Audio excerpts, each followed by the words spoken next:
Magandang araw, magandang gabi sa lahat ng aking mga kakilala, kaibigan, kamag-anak, kapatiran sa Kingdom.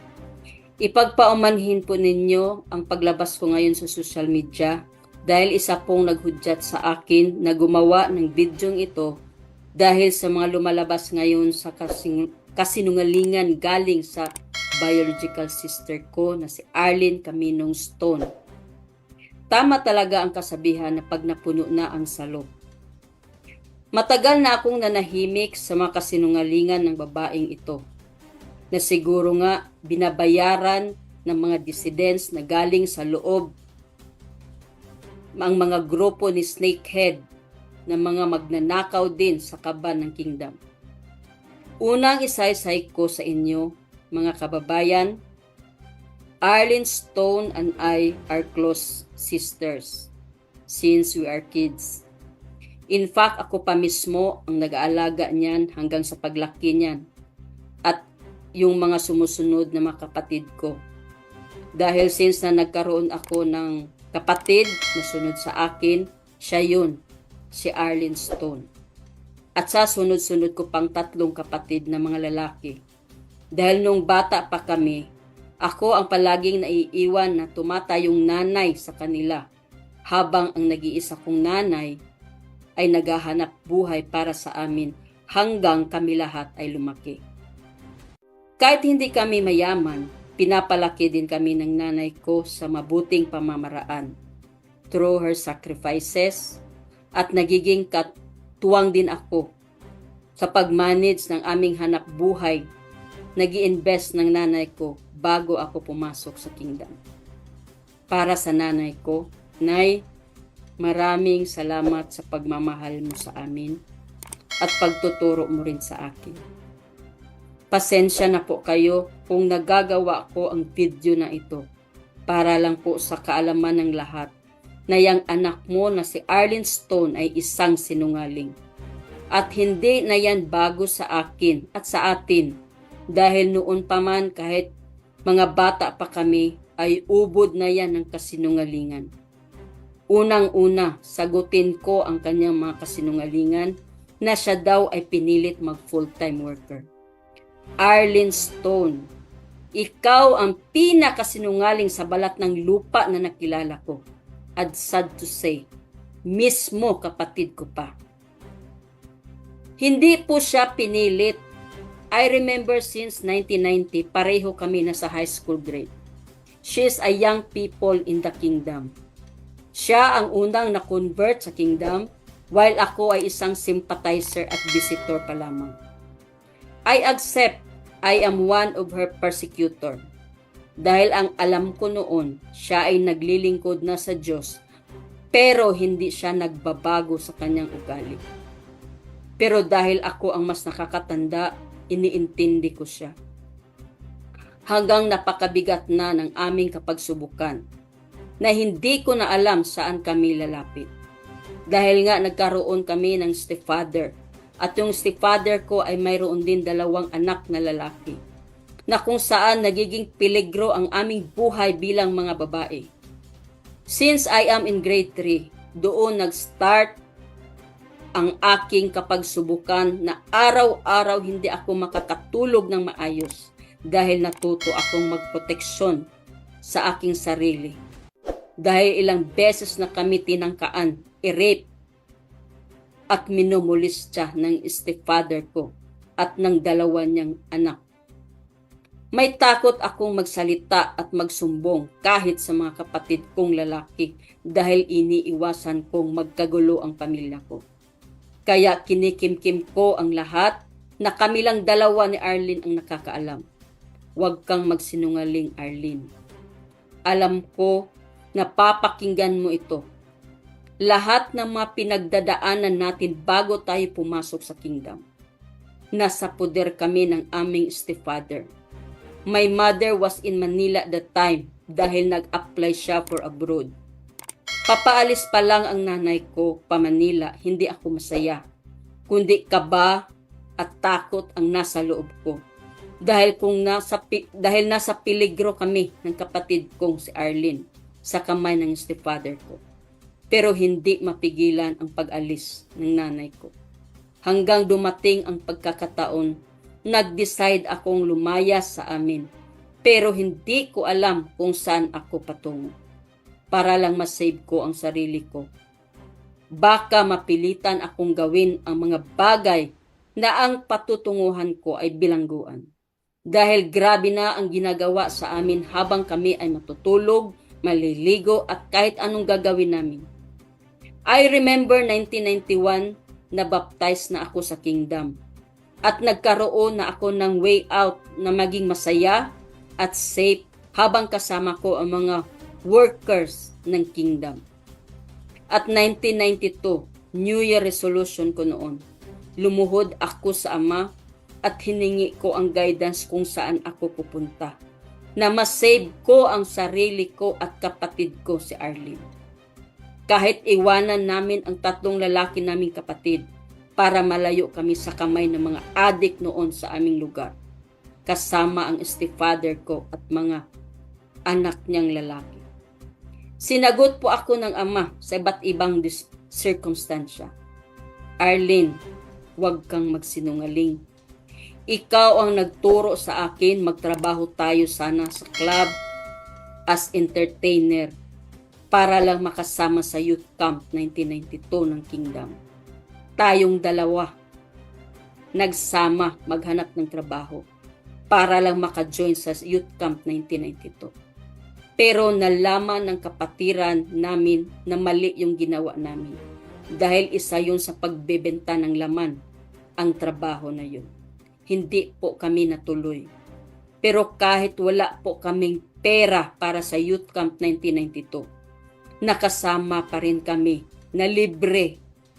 Nilibre po kami na Pastor Apollo sa lahat ng gastusin sa Youth Camp na yun. Nagpapasalamat po ako kay Pastor Apollo. Kung nakikinig po kayo sa akin ngayon, Pastor, maraming salamat po, Pastor. Yun ang unang utang na loob ko sa kabutihan na ginawa niyo sa aming buhay. Habang youth camp noon, ayaw kong matapos dahil pag natapos na ay uuwi na kami sa aming kanya-kanyang pamamahay. Ang nasa loob ko, ayaw kong bumalik na sa lugar namin na puno ng takot at kaba araw-araw. Last Sunday, bago matapos ang youth camp 1992, nangaral po si Pastor ng Love God. Yun po ang humimok sa akin na magpa-enlist as if TMW sa Kingdom. Ako lang ang nag-decide, while Arlene Stone, hindi siya nag-decide. Bumalik siya at umuwi sa amin. Pero di ko alam bakit siya sumunod sa akin. Dahil ba siguro sanay na magkatabi kami sa tulugan mula pa sa aming pagkabata hanggang sa aming pagtanda. Kahit hindi pa siya worker that time, ay sumunod siya sa akin sa loob ng Kingdom at para na rin sa kanyang safety sa mga lalaki sa aming lugar. Hindi po siya nag-fill up as if TMW. Arlene Stone, wag kang magsinungaling. Ikaw mismo nagsabi sa akin habang wala ako sa ating pamamahay. Mismo, kapatid natin na adik ay nagmumulistya sa iyo. Masakit sa akin ang pinagdaanan naming magkapatid. Pero wala akong magawa kung yan ang tadhana ng aming dinadaan. Hanggang siya ay sumunod sa akin sa loob at hindi na umuwi sa amin. Tapos ngayon sabihin mong pinilit ka? Shame on you! Bakakon kang dako, Arlene. Hindi ka pinilit. Nagmagandang loob si Pastor na nagtanggap tayo nung tinanggap niya tayo nung pumasok tayo sa Kingdom. Walang pumilit sa atin. Walang pumilit sa iyo. Sinungaling kang dako. Yes, totoo, sa Kingdom, mayroon kaming mga fundraising. Pareho lang nung nasa labas kami ng Kingdom. May tinitinda rin kaming kakanin like puto at kutsinta, starting in Davao. Bakit? Masama ba ang magtinda? Lalo na noon mahirap pa ang ministry. Nakakahiya naman kung papasok lang kami para lang pakainin at walang gagawin. Pumasok kami sa kingdom as tinanggap namin na kausa sa pamilya ng kingdom. Ako ang pinakaunang dumaan sa pagtitinda kaysa iyo, Arlene Stone. At I am proud na dumaan ako para makakontribute, hindi lang para ako'y mabuhay at may ipakain sa atin, kundi para rin makatulong sa pagpalawak ng gawain ng Ama. Na mayroon kaming gagastusin para sa aming pag-evangelism, para sa mga kaluluwa na aming maakay, para sa kanilang mga pamasahe, snacks, pagkain at iba pang activities sa ministry. Libre lahat. At ikaw, pinilit ka ba? Gitraffic ka? Ha? May freedom of choice tayo. Lahat may freedom of choice. Lahat ng kabats natin na sa loob ngayon, kasama ko para magpatotoo na hindi ka pinilit. At bakit ngayon ka lang nagreklamo? Nagitraffic ka? Kung kailan na halos magiging lola ka, saka ka pa magreklamo? Magkano bang binayad sa'yo para magsinungaling ka? Hoy Arlene, maraming tatayo laban sa mga sinasabi mong kasinungalingan. Ako lang ang nauna ngayon. Diba, mga kaibigan, kabubuhan yan? Tapos kayong mga uto-uto sa testimony niya, lalo na kayong mga nasa Senado. Senator Risa Hontiveros, ma'am, nagrespeto din ako sa iyo bilang isa sa mga leader ng bansang ito. Pero kung ikaw ay isa din sa mga uto-uto sa babaeng yan, sorry kung sabihin kong isa kang uto-uto at garbage collector ng mga kasinungalingan. Naniniwala kayo sa kasinungaling ng babaeng yan? Noon pa kahit nanay ko mismo, pinapasok sa kanyang bulsa pagkasinungaling. Kayo pa kaya? Isa-isahin kong sagutin dito sa social media ang kasinungalingan na pinagkakalat mo, Arlene Stone. At kahit saan tayo magkita para magkaharapan tayong sinong nagsasabi ng totoo, handa kong isakripisyo ang pagkakapatid natin para lang sa katotohanan laban sa mga pinagsasabi mo. Humanda ka. Isa kang pastoral? Shame on you. Dagway nimo mahimo kang pastoral. Wala akong maalala na ikaw ay isang pastoral. Taon-taon nga sa pagiging worker mo, iba-ibang lalaki ma-issue sa'yo, tapos gagawin kang pastoral? Mahiya ka, Arlene, oy. Baka tatayo sa harapan mo ang mga totoong pastoral ni kahit tuldok sa ballpen, wala ka sa list ng mga pastoral. Huwag ka magpamati, kilala ka namin. Lahat kung ano ang ministry mo dahil sa mga pinaggagawa mo sa loob ng kingdom. Kayong mga pumapanig sa kanya, di ba nakakahiya? Yung magpanggap ka na pastoral, yun pala tagawalis lang dahil iba-ibang lalaki ang dahilan. Baka gusto mong maghingi ng proof sino mga lalaki. Marami sila. Hintayin mo sila mismo magtestify sa pagkamamaligyaay nimo. Hindi ka pinilit, Arlene. Anytime pwede tayong umalis kung ayaw natin, kagaya sa ginawa mo. Pinigilan ka bang umalis? Di ba hindi? 7 years ka lang sa ministry, magkunyari kang marami kang alam kaysa amin. Sa akin, 32 years na ako kasama ni Pastor from the start sa pag-decide kung magiging FTMW. At kayo pa ang maraming alam? Di ba nakakahiya? Di ka na nahiya dahil sanay ka magsinungaling. Sanay ka maggagamit ng tao para sa sarili mo. Sa dami mong ginamit na lalaki sa sarili mo para ka mabuhay sa labas. Pinapahid mo kay pastor ang kasamaan na ginagawa mo sa mga lalaki. Shame on you! Grabe ka! Kakapal ng mukha mo.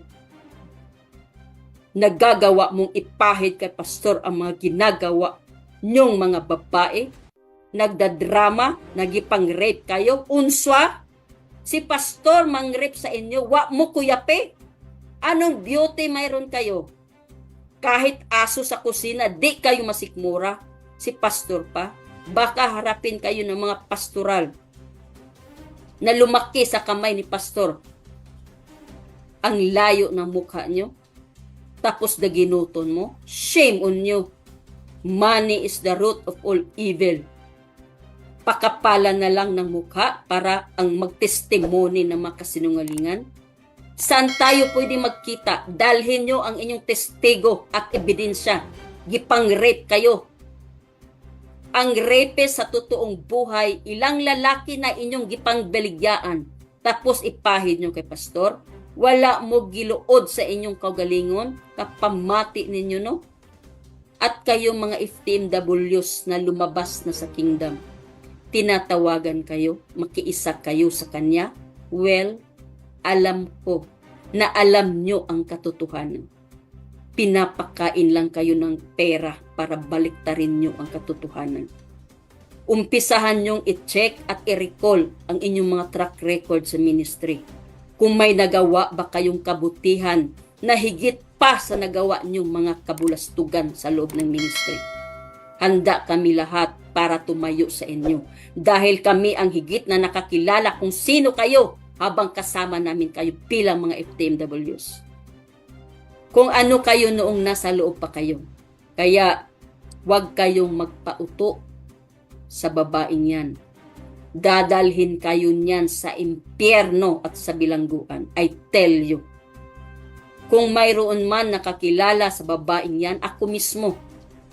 Siya, 7 years only sa loob. Ako, 30 years na sa loob. Di basta-basta din ang dinadaanan ko, but still I'm happy serving the Father through His appointed Son, Pastor Apollo Sikibuloy. Masaya kami. Masaya ako. And I am ready to lay down my life to protect the truth and the kingdom. Pastor, ipapaumanhin po ninyo. Nagkaroon ako ng lakas loob na tumayo dahil di ko na masikmura ang mga kasinungalingan na pinaggagawa niya, lalo na sa inyo, Pastor. Tinuturuan mo kami ng pag-ibig, Pastor. Mahalin ang kaaway. Pastor, patawarin mo ako. Dahil umpisahan ko na ang mga bagay na ayaw kong mangyari. Ito yun. Lalabanan ko ang sarili kong kapatid. Lahat ng kasinungalingan na ginagawa niya ngayon sa social media. Hindi pa ako tapos, Arlene Stone. Hanggang dito lang muna itong bidyong ito. At abangan nyo, marami pang ipang episode na gagawin ko para sa inyong mga sinungaling.